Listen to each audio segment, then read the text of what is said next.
has proved to be very difficult today. Let me tell you what happened and then relate it to the story. I had everything set up to do the video, okay?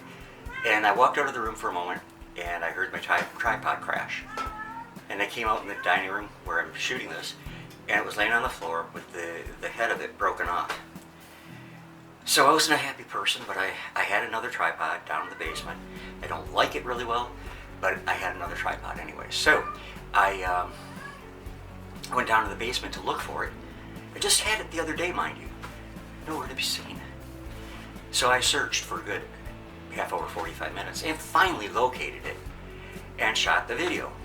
I looked at the video, and only half of my face was there, which may be an improvement. I don't know, but so it felt like somebody was playing tricks on me, and that's what relates back to this. And I'm beginning to wonder if there's a Pakwaji in my basement or my house. Speaking of Pakwaji, if you can see this little one crown up here, I think her and her sister are the ones who caused the tripod to fall in the first place. Enough, okay? Let's get on with the show, as they say.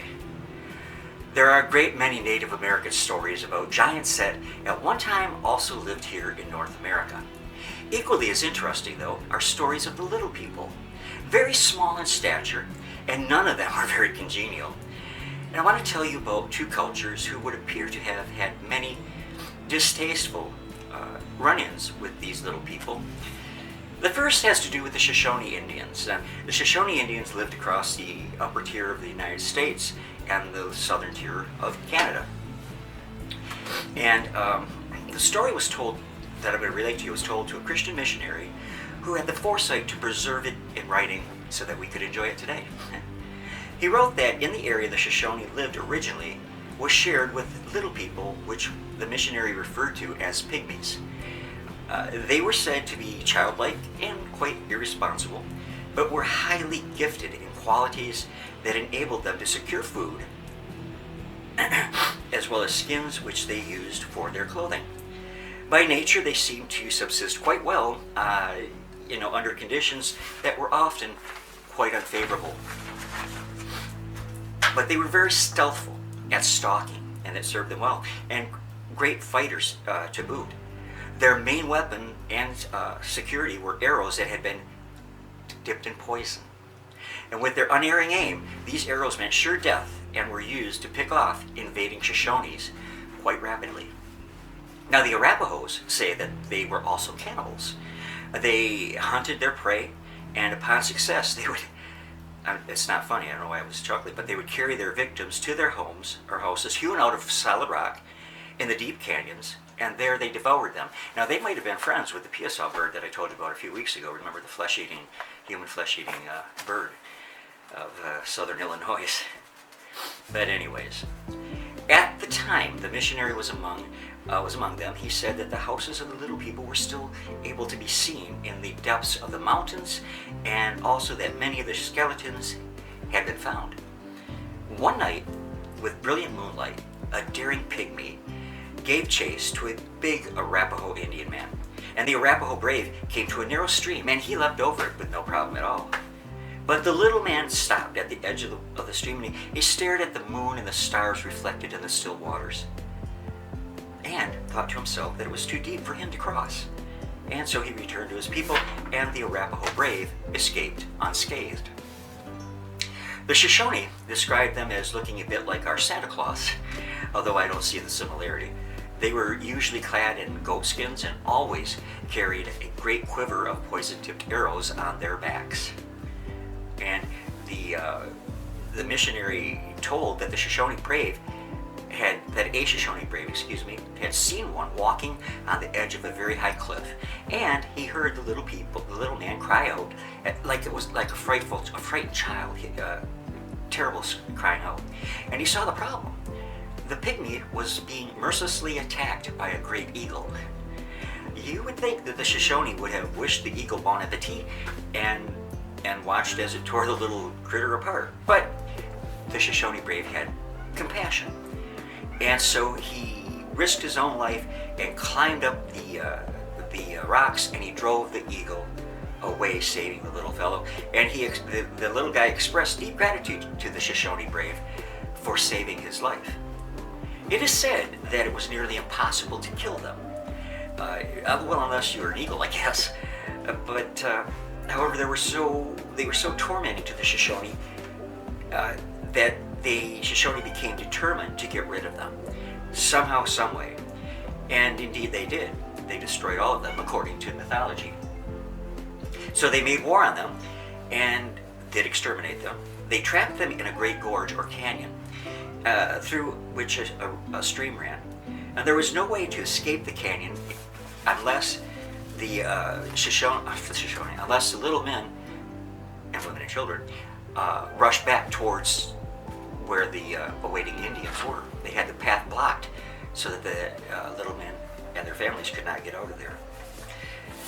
So they set fire to the brush of the canyon, and that killed off all of the little pygmies. The missionary also wrote that they stop it, Murky. My little cat Murky here.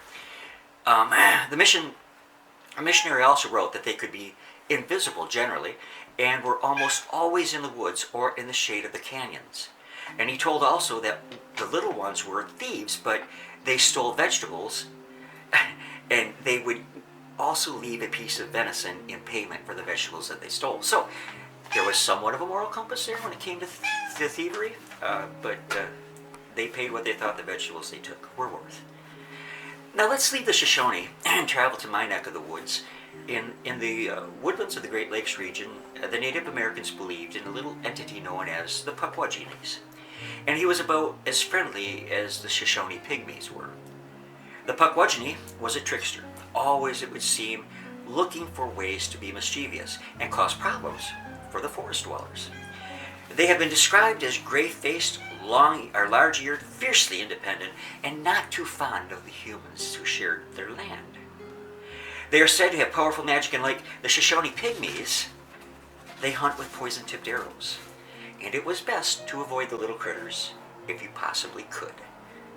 Interestingly, the name Pakwaji means little men of the forest, and many consider them to be spirits, though most accounts that I've read lead me to believe that they were, if they were, actual physical beings. They are in some accounts said to have a very sweet smell like flowers about them, and in others a very foul odor, almost like the dead. Quite a contrast. To close this out, let's see what the nativelanguages.com site has to say, and I appreciate being able to use this material. They state on their website that the Pakwajis are magical little people of the forest in Algonquin folklore, similar to the European gnomes or fairies. Pakwajis' stories are told throughout the northeastern United States and southeastern Canada, and the Great Lakes region, my home base. Their nature varies in the folklore of different tribes. In the Ojibwa and other Great Lakes tribes, the Pakwaji was considered a mischievous trickster, but could be basically good-natured at times. But he loved to play tricks on people. Not dangerous tricks, but like the stuff that happened here as I was trying to do the video. They tried to play tricks on the people. In the Abenaki and other northeast Algonquin tribes, the Pakwaji could be very, very dangerous, but only to people who treat him with disrespect. The other tribes of southern New England, they were capricious and dangerous, they thought the creatures were, and they may play a harmless trick, but at times they even were known to help humans, end quote. I said in the video about the Piasa bird that in every legend or myth there is some little grain of truth in there somewhere. And so it doesn't strike me as odd to believe that there were these little men of the forest and their families, because I'm showing you right now a picture of Pedro, a mummified little person that was found many years ago, and another picture of some skeletal remains of a very little person that was found. So that, it's not outside the realm of possibility that the Pakwajis or the Shoshone pygmies or whatever they were called in other parts of the country were in fact, indeed, another race of God's creation. Right, Murky? My little cat Murky's sitting here. I don't know if you can see him or not. So, if you enjoyed this video, let me know, please, and I will do a follow-up because there's a lot to tell you about that. I don't like the videos to run too long. And if I do that video, I'll be including a photo I took on Swamp Road up in Harrisville, Michigan, many years ago, back in the early 1990s, when my be nice, Dennis, when my ex-wife and I were still together.